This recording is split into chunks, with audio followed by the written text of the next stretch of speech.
Ayun ng mga pre, kumukulo na siya. Medyo paigahin lang natin siya ng kaunti. Sabay.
So, ayun na nga mga pre, after 1 hour na i-marinate natin siya para natin siya lulutuin. Okay sana kung isang araw natin siya, 24 hours siya nakababad na marinate para mas masarap, mas malasa.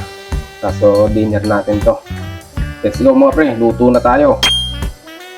Yo, what's up mga pre? Frida Cusinero. So, ito ang una nating step, lagay tayo ng butter. Bali, piprituin natin yung binabad natin na pork steak, pork chop.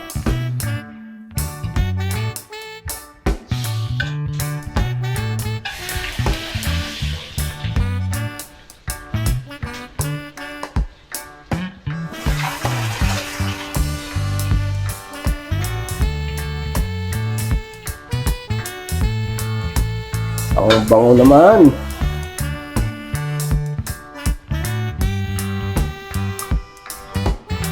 Bango-bango mga pre.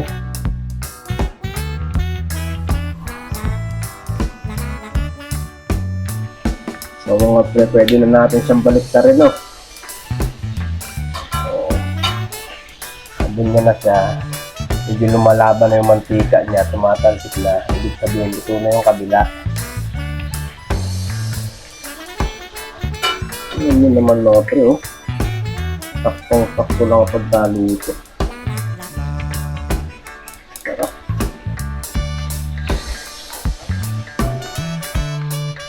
Pa. Ito na to.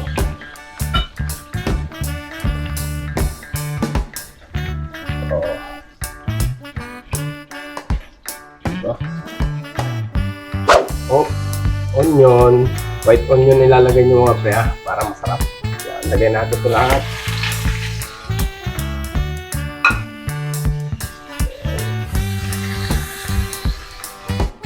Yun, luto na ang ating white onion mga pre.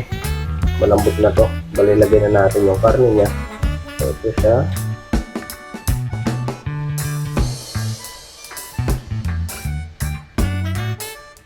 So, ilagay na rin natin itong pinagbabaran.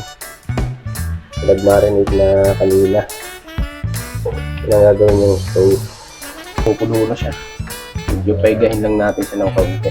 Sabay, lagyan siya natin ng konting asukal para matamis-tamis siya. Daming sibuyas lang.